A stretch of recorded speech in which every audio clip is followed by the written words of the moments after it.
Welcome to the Garden podcast sponsored by the Garden Worship Experience at San Diego United Methodist Church in Encinitas, California. My name is Faith Daniel. I'm the Director of Community Engagement, and my co-host is Mark Maddix, the lead pastor. We welcome you to the Garden podcast. The goal of the Garden podcast is to help people of faith think critically, love authentically, and to serve compassionately. Today, we welcome to the Garden podcast my friend, Dr. Angela Gorrell. Dr. Gorrell is an internationally known author and speaker. She has a wide range of experiences as a professor, as a pastor, and now as a consultant. She provides inspiration, encouragement, guidance, and soul care to people so that they can do their jobs better and also so they can live a much healthier life in doing it. Her research has been highlighted in such places such as the New York Times, NPR, and the Washington Post. Welcome, Angela. It's so good to have you on our podcast. We plan to discuss your new book, Braving Difficult Decisions: What to Do When You Don't Know What to Do. I am so excited to be on this podcast with you all today and really eager to jump into discussion with you. Yeah, same here. Yeah, thanks, Angela. As I read your title of your book, I thought, wow, what an interesting title. I think I could use some help in those areas. So Thank you. looks very helpful and very practical. And I know in the beginning of your book, you begin to talk about, kind of your own personal experiences, particularly in relationship to transition and changes. And so maybe talk to us a little bit about how your personal experiences impacted the development of this book. And for those who are listening who may not haven't read your book yet or maybe not aware of it, maybe just give us a little bit of a synopsis of the book. I am really grateful that y'all are having me on and asking me these questions and talking with me today about this book. It came for a few different reasons, but one was in the midst of my own difficult decisions. One of them being that I was up for tenure at the university that I was working at. And for those who might not know, in the higher education system, when you're up for tenure, it's one of the biggest promotions you can get in your job. And so people might wonder, like, why would you even question that? But I was feeling in my own spirit that a misalignment between myself and the place that I was working for a number of reasons. And really wondering, is this where God wanted me to spend the majority of my time, my work for the next 30 years or something, or whatever it might be. But also, and just felt like this stirring in my spirit that I couldn't ignore. There were, like I said, a lot of different things that were going on.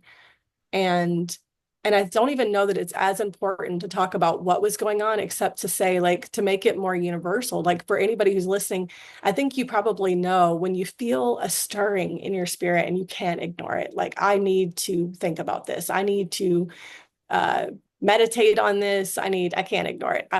And that's how I felt. And I just wondered, and it sent me into this 8-month discernment process. Mhm. And I didn't know it was going to be 8 months at the time, but that's about how long it ended up being. And then, as God does, as the universe would have it, a number of students, just a couple months later, were like, Dr. G, I want to talk to you about this thing. I want to talk to you about that thing. And for each one of them, I realized, wow, you need like weeks of conversation. Like, this is not, you know, um, like one of them was like, I experienced spiritual abuse in the last church that I worked in. And now I don't know. I mean, I'm finishing up my MDiv and I don't know if I want to work at a church. Yeah. Do I do like ever again?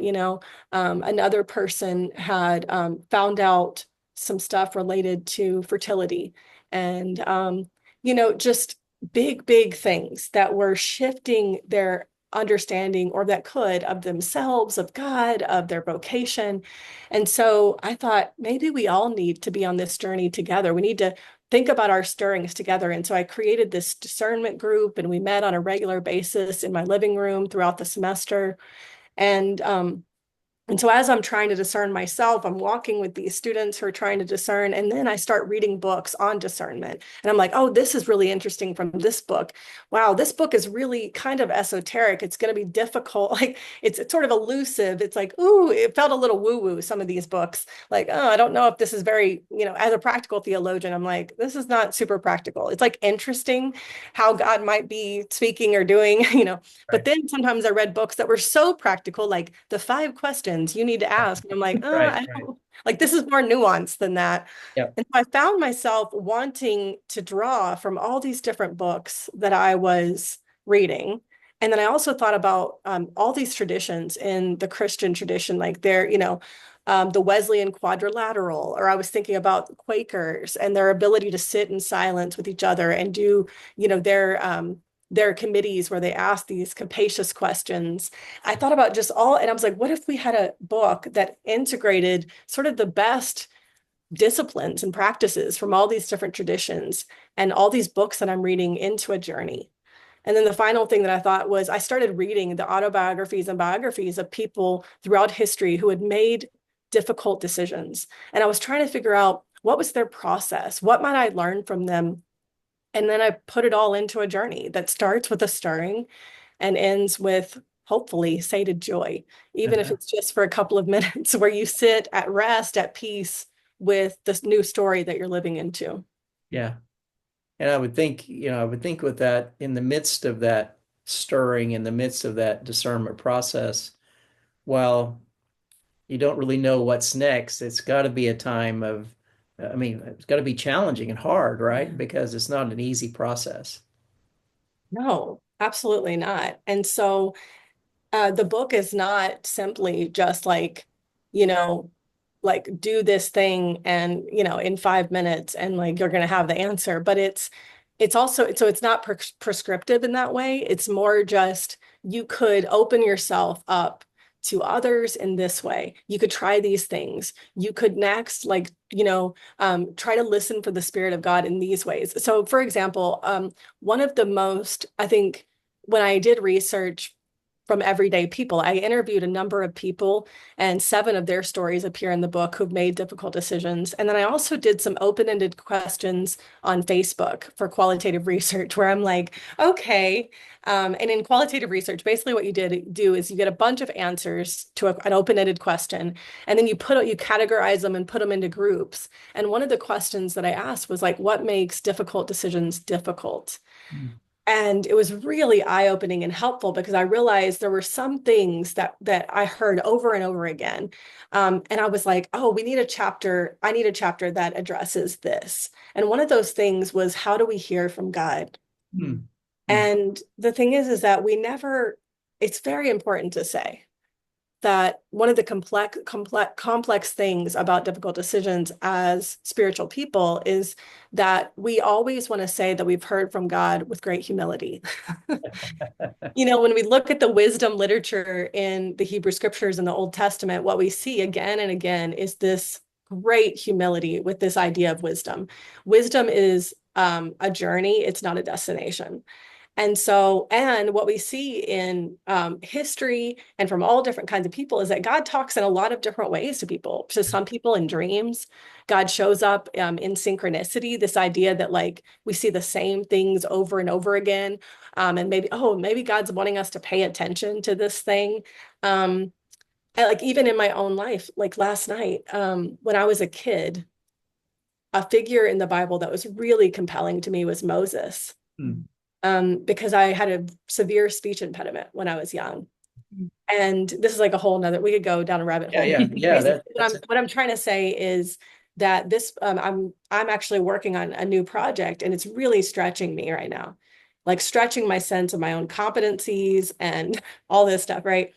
And my friend randomly in the conversation brings up Moses.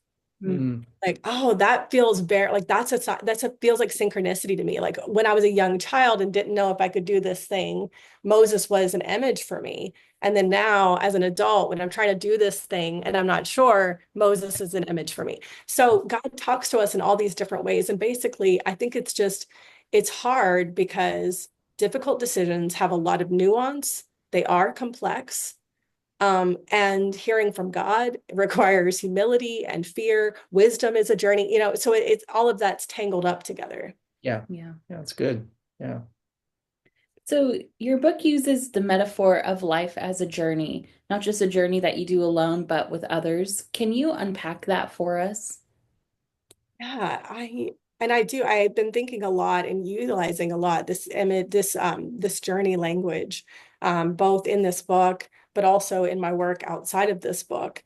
Because when I look, if I'm thinking about catechesis, like in the like Christian education, a lot of times in my experience growing up, it was like to be educated about what it means to know Jesus was like, you should believe this and then believe that, and then take up this belief and then believe that. And then you're going to do this and then you're going to do that. But Right. then, as someone who thinks a lot about education and formation, I'm like, is it really that? Is that really how it works? Or is it more something else? And if it's something else, what is it? And then I started really looking at the teaching practices of Jesus. And I'm sure, Mark, you've thought a lot about this as someone who writes a lot about Christian education. Like we look and he's like, follow me. Mm-hmm. I'm going to take you on a journey. He wasn't like, hey, guys, if you believe this thing, come and join me. If you believe this thing, come and join me. And now I want you to do, and he was like, and then I want you to do these 5 things. Are you willing to do them? Now you can join me. Now he's like, let's go on a journey. Mm-hmm. Follow me. That was his teaching practice. That's how he invited people into a life with him. And I was like, oh, this for me. So for me, the journey language is at the heart of a spiritual life with God. Mm-hmm. Yeah, it's good. Yeah, and kind of building on that, I know in your book you certainly reflect on journey from a theological perspective. You give biblical examples. And I know a lot of Christians at times think that, what it means to have discernment or follow God's direction for the life is that God somehow has God's will for their life and it's kind of laid out for them. And then oftentimes when they don't find that, they feel a sense of, you know, difficulty. They have questions about who God is. And so, certainly from our tradition, the Western tradition, we don't often embrace this idea that God has a specific plan for you. And as you've talked about journey, maybe share with us a little bit more about how a person goes through this process of discernment, particularly in relationship to, for them, doing what they believe God is calling them to do, or the sense of vocation. I think that maybe we've done a disservice to people when we think that calling or vocation or both on our lives is as specific always as like do this thing.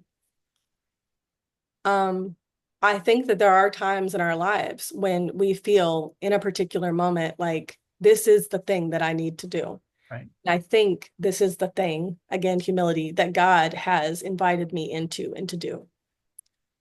But I think when I really think about calling as a Christian person, it for me, and I look at the story of God in the Bible, it's a call to be a part of the story that God is telling in the world. And that story is everyone and everything belongs. Like at the end of the day, death doesn't get the final say. Right. That resurrection is always what is happening. It's always and that everything ends in God's ultimate good. And so God loves everyone and everything and everyone belongs. So that is the larger story that God is telling. And so my vocation, my call on my life is the same as it is for you all and Right. for every person, I think, which is to participate in that larger story that God is telling by responding to God's love with loving God back and loving others. Like for me, that is the call on all of our lives. And how that works out could be through a particular vocation. But really that vocation sometimes is paid, oftentimes is not, and all this stuff. So I find comfort in the fact that even if I take a wrong turn, and I try to say this really clearly in the book, even if you make a bad decision or a mediocre decision, like your life is still caught up in the story that God is telling. That's right. So that story doesn't hinge on any one decision that you make. I find that very comforting. Yeah, agreed. Yeah. Somebody once told me that, it's not like that God gives you one decision you have to make. God often gives you multiple decisions to make. And certainly that frees you up to, even if you do make a wrong decision, or the fact of there's not just one particular way. There can be the journey. If you think of the metaphor of journey, it's more like this, right? And it Yeah. depending on the decisions that you make and when you make them, and the events that sometimes are out of your control Mhm. that come into your pathway. Yeah, absolutely. And there might be consequences of a bad decision or a mediocre decision that hurt on particular days. Yeah. But also that's, I mean, the defining feature of Christian faith, of the Christian tradition is forgiveness. Yeah, I think. exactly.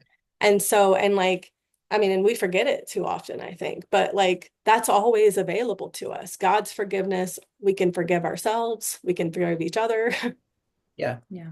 But forgiveness is hard work, and that's why it doesn't often get done.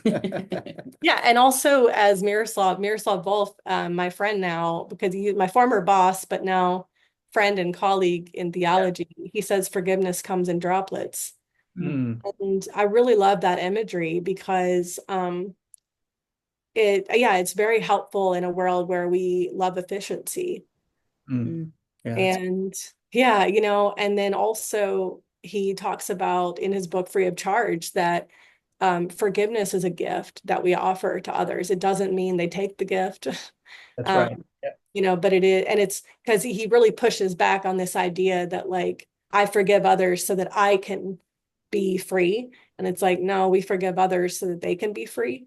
Mm. In a world that um, is full of revenge and charging and retribution. It's to be like the most loving, godlike thing that maybe we can do in the world is to forgive others. Yeah, that's really good. Yeah.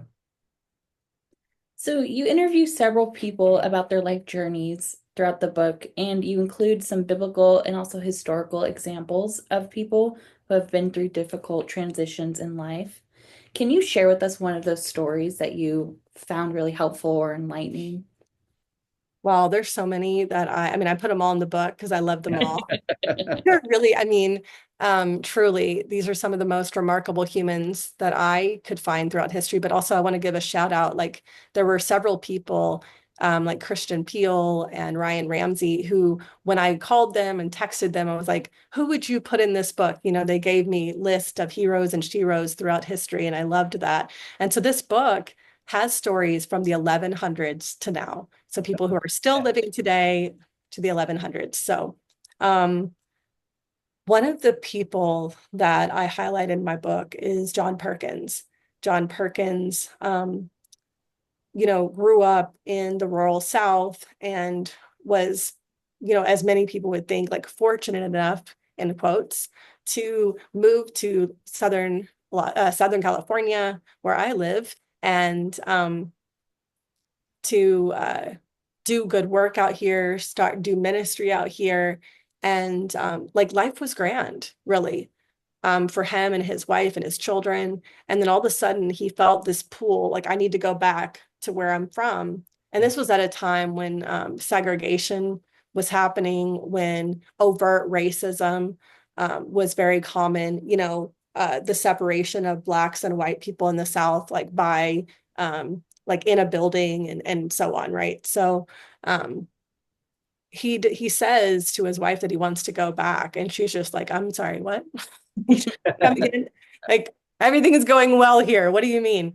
Um, and through, and I mean, I tell the story in more depth than I will right now, but essentially they end up going back, and everything that they thought could go wrong did. Mm-hmm. They were like he was thrown in prison for his activism. His children were among the first Black children to go to like a school that was integrated, and that brought a lot of turmoil into their lives. They experienced a lot of overt racism. Um, it was a struggle, and yet they went on to create a number of ministries in various communities, and he got honorary doctorates. And to this day, his work in community development, their work together in community development, influences how people do community development in across this nation. I take from his story and from a number of other stories in the book two things. One, there was a sense, a point in each person's lives where they could not do what they did. Like where they couldn't, it was like, I must do this thing, even though it's going to be hard, even though I might not like it, even if it's to my own detriment, my family's detriment, like I must do this thing. Mm-hmm. And then the second thing that I take from his story is that really good decisions don't necessarily feel good. Mm-hmm.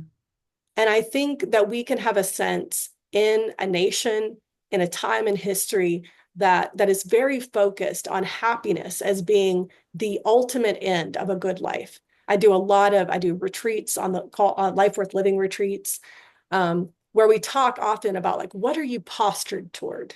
Mm-hmm. What is the ultimate aim of your life? What is worth wanting? What matters most? And for many of us, unconsciously, what matters most is happiness. Mm-hmm. That's what we think flourishing is. Yet for most of the people in my book that I write about, that was not the ultimate end of their life. It was something else. And they made decisions that not like, for example, another Black man in my book is Jackie Robinson. Yeah. Yeah.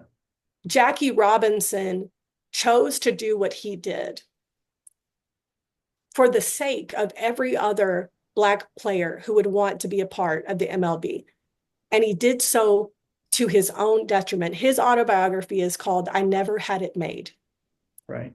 Yeah. Dorothy Day is in my book. Her autobiography is called The Long Loneliness. Mm-hmm. Sometimes we look at people throughout history who made a mark, who did beautiful things with their lives, and we wonder, how did they do that? And the answers are most of them couldn't not do what they did, and most of them did so with an ultimate end in mind that was something other than happiness. Yeah. Yeah. Yeah. And you know, your previous work, your book about joy, and then this book seems to be a connection to those things. And for those who might be listening who find themselves going through, some of these difficult situations, there's one thing about giving up yourself for a greater sense of meaning, but sometimes in doing that, one of the things that you talk about is the importance of caring for yourself, your sense of soul care, Mm-hmm. a sense of balance. And so for those out there who may find themselves in these difficult situations, making difficult decisions, what are some ways in which they can, provide the kind of care they need for themselves in the midst of those challenges? This is great, Mark, because you're pointing out probably the most difficult conundrum in difficult decisions that I present in this book. And I kind of want to have my cake and eat it too. And I'm going to do it right now as well. Okay. So I love that you're pointing this out because on the one hand, I want to say what I just said. Yep. Right. And I think that's important. And what I want to say is this, that you can have something other than happiness as your ultimate aim of your life. And you can also care about your own health and well-being. So I'm not advocating for people to go against their own mental, emotional, spiritual, and relational being, like wellness. Right. And so there are stories in my book where I talk about people who left circumstances, left marriage, like someone who left their marriage when they realized after 25 years that the abuse that they were enduring was not what God wanted for them. I want to be clear. If you're in an abusive marriage, God doesn't want that for you. That's not God's hope for you. That's not God's intention for you to stay, submit, pray, try harder.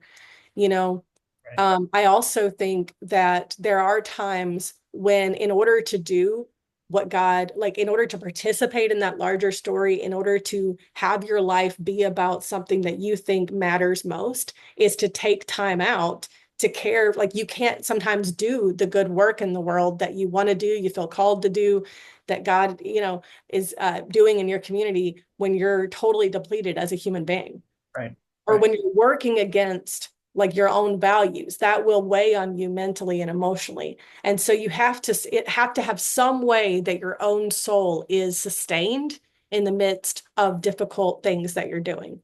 Mhm. And so I wholeheartedly advocate for that too. And so two of the things that I do that I talk about in the book that I think are helpful when you're trying to figure out, where am I at? Am I, what do I need to be doing right now? Well, three things. One is Ecclesiastes 3 says, what season is it? Mhm. And I Right. want to say that there are times in your life when this is the season you're in. It's like, okay, I'm really doing the hard stuff. It's depleting me a lot. My energy is being taken from me. This is stressful. I'm working hard right now. And then there are times in your life when you need more stillness, when you Okay. need to listen, when you Mhm. need to do a lot less.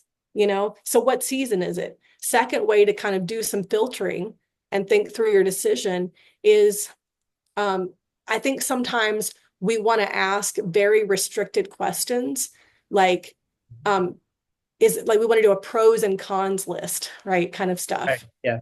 Like we love pros and cons list, but Mhm. I wonder about having more roomy questions for ourselves. Like, what decision nurtures fill in the blank fruit of the spirit? Love, patience, gentleness, kindness in this season of life.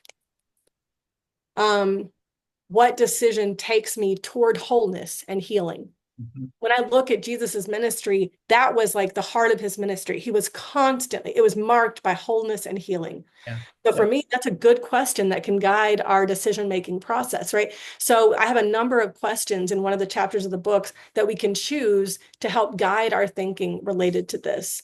Yeah. Um, and then sometimes it's just that like we take some time to participate in our whole own healing, and we're like, okay, and then after this amount of time I'm going to return, and then I'm going to do this thing. And so Right. you don't have to do everything right now. I mean, that's another thing that I would throw in there. Just because you take some time out to really participate in your own healing, Yeah. get some therapy, get some spiritual direction, be still, do less, doesn't mean that there won't be a time that you ramp up again and you're out. It's that action and contemplation Mhm. cycle Yeah. that Richard Rohr and so many others talk about. Mhm. Yeah, that's really helpful because, as you know, certainly those of us who are people of faith, oftentimes we are compelled by this sense of what's meaningful, the sense of mission or vision that we have, and sometimes that can drive us in certain ways. Even the people that you mentioned, they can drive us in certain ways, but then we don't often have that sense of balance. And as you know, throughout history, a lot of Christians have had this kind of martyrdom complex that Yes. more I do, the more spiritual I am, the more impact I'm making. But I think we've learned from that and recognized that while we do need to be engaged in those things, there also needs to be a sense of balance and, as you said, a sense of well-being. Yeah. Yeah. And we're asking, who's going to support me? Right. Who am I, who is my community in the efforts of my life? I mean, that's one of the big questions we ask in the Life Worth Living retreat journey too, is like, who am I responsible to and who's responsible to me? Like, where's the mutuality in my life? Who are my people? Who's Yeah, my community? exactly. Yeah. And so like, I look at Jackie Robinson and like his wife and him were like this. I mean, Yeah. that was one of the people that for him really supported his ability to do what he did. Mhm. And so and there were a number of other people as well. And so who are your people? Like you have to figure that out too, that are going to, if you're going to be doing really hard things, really resisting and participating in a way that can be really exhausting and stuff, like how are you going to restore your soul? Yeah. Good. Yeah. Thank you. So along those lines, then, what guidance would you give to those who are listening that might be going through a life transition and don't know who to trust or who to turn to? Yeah, I think that it's really helpful to have people who have no stakes in your decision involved and people who have no or low stakes. So people like that could be someone that you pay to help you think about it. So a spiritual director or a therapist, or if that's not in your ability to pay right now, like if you're not able to pay right now, perhaps seeking someone in a spiritual community that you're a part of and saying like, hey, to the pastor, like, could you sit with me and talk with me about this decision that I'm trying to make? Or is there an elder or somebody on the prayer team that could sit with me and talk with me about this decision? And then what would be really great is in chapter 3 and related to chapter 3, I have an exercise that's based on, as I mentioned earlier, Quaker clearness committees. It would be amazing if maybe the pastor or someone on the prayer team could set up a few people, like it could just be 3 people who would, and it's all outlined in the exercise in the book, who simply listen to the decision that you have to make, and you just like succinctly say, this is the question I have, this is the thing I'm trying to decide. And then everyone sits in silence together.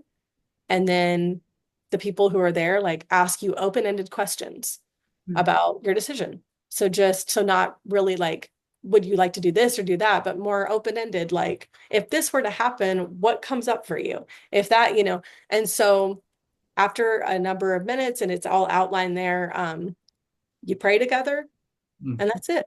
Like, it's not, it's a very simple process where you're really just trying to listen to God and listen to each other.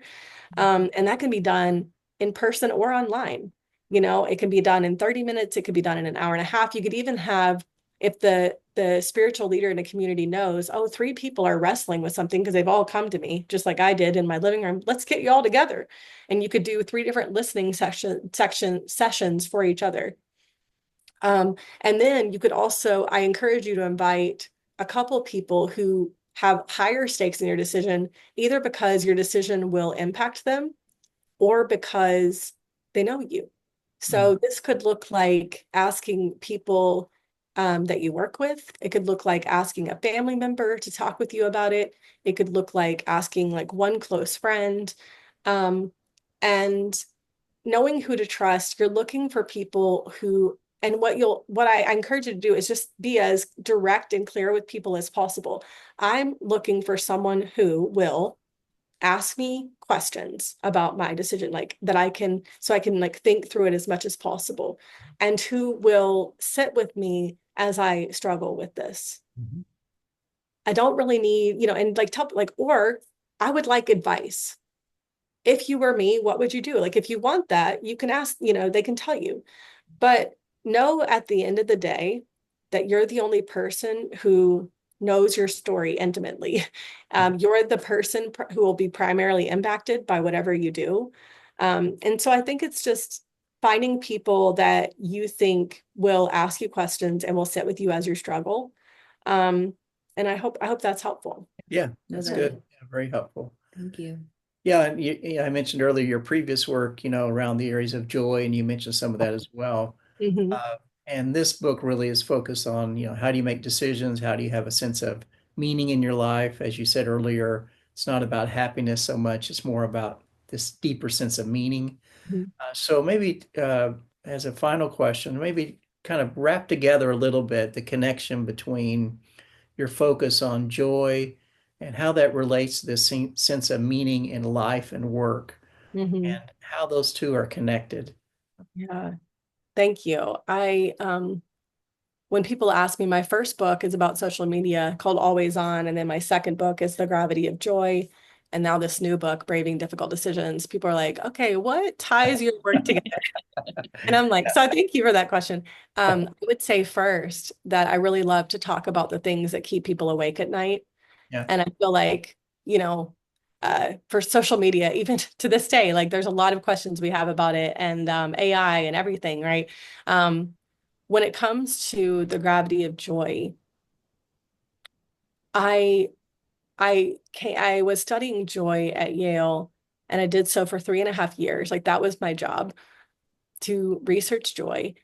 And I was overjoyed when I got the job, not only because I had $14 in my bank account, which is absolutely true, you all. Like, I was a Baroque PhD student, like broke, And so I was like, oh my gosh, I get a job. I get to have a job.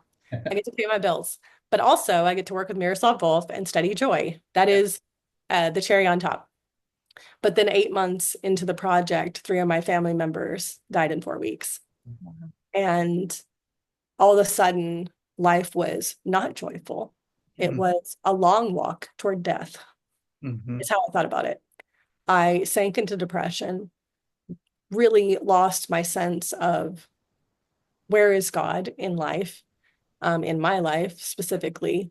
Why is there so much suffering in the world? And then I became a volunteer chaplain at a women's maximum security prison, through a wild, just like what can only be described as like God, right? God just helped me to get this opportunity to be a volunteer. And these women restored my faith. They taught me so much about what joy is. And how that's connected to meaning and life for me was like when I lost my sense, like the anchor of like faith in my life, and when I got very disoriented by suffering, I lost all sense of like a meaning of like why are we here? The meaning of life, and life lost its joy. And I thought anytime like people even brought up the word, I was like, that is so trivial, so shallow, so ridiculous. But then I started to see with these women that joy was none of those things. In fact, joy was so necessary because joy is the connection we feel and the recognition of truth, meaning, beauty, goodness, and our connection with others and with God. It's the essence of what sustains us on the days that break our heart. Yeah. And so for me, joy is, as we said on the team at Yale, joy is the crown of the good life. It is when we are living, embodying a life worth living, like we feel deep joy because we feel meaning, we feel truth, we feel goodness, and so joy is gritty. Joy is not shallow. And it's so necessary in a world that is suffering. And so that could be a much longer conversation. But the way that it connects back to braving difficult decisions is that I think that for me, they're very connected in that so many of us long for joy and we want to live open to joy in our lives. And we want to have that sense that life is worth living. And sometimes that requires working through big questions that we have, difficult transitions that we need to make, or also just the internal work that we need to do. Because this is what I make sure to say at the end of my new book, that maybe you don't transition at all. Maybe you don't change anything in your circumstances as much as you change within. The journey with God is about the ways that God shifts our mindset, our perspective, our attitude, so that we can live in any circumstance. And with that is our sense of joy, right? And how joy sustains us in any transition that we make. There's so much more. We could have like a whole exactly. a whole day of conversation about all this, but yeah, good. That's really helpful. Thank you. Yeah, thank you, Angela, for joining us on the Garden Podcast, which is sponsored by San Diego United Methodist Church's new contemporary worship service called The Garden. The Garden is a safe, inclusive, and affirming place where people can explore faith and ask life's biggest questions. We invite you to join us for worship on Sunday mornings if you're here in the Encinitas or San Diego area at 9:30. If you're not in the area, you can also join our service via live stream on Facebook and YouTube. And also, as you've already heard, the garden service is at 11 o'clock on Sunday morning here at San Diego United Methodist Church. You can find these podcasts on our YouTube channel. They're also on Spotify. And you can go to the Garden website at thegardenencinitas.org. And we would encourage you, if you listen to this podcast and you like it, to drop us a comment or give us a thumbs up, of course. That's always good. And again, thank you, Angela, so much for joining the Garden Podcast, and appreciate all that you're doing to help others have meaning in their life, a sense of purpose, a sense of joy. And thanks so much for being with us today. Oh, thank you so much for having me. And thanks so much to everyone who is listening. Thank you.